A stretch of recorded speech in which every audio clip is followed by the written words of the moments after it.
Oh, hi there, Pixie here, and today I'll be talking about 3 ways I come up with my color palettes. So it's fall now. I really love using Pinterest. If you search under autumn color palette, there's so many beautiful boards.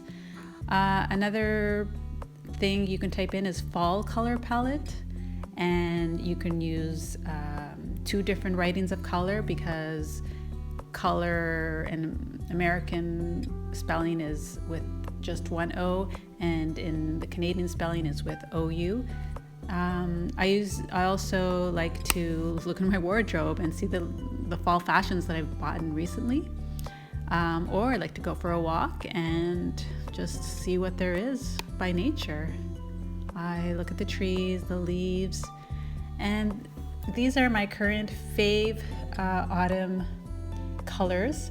These are acrylic paints, so I love the first one was raw Sienna, then there's burnt Umber, which is just like a brownish, then there's the Venetian Rose, Sap Green, Ivory White, and a pop of color which is the Naphthol Red. I think I'm pronouncing it correctly.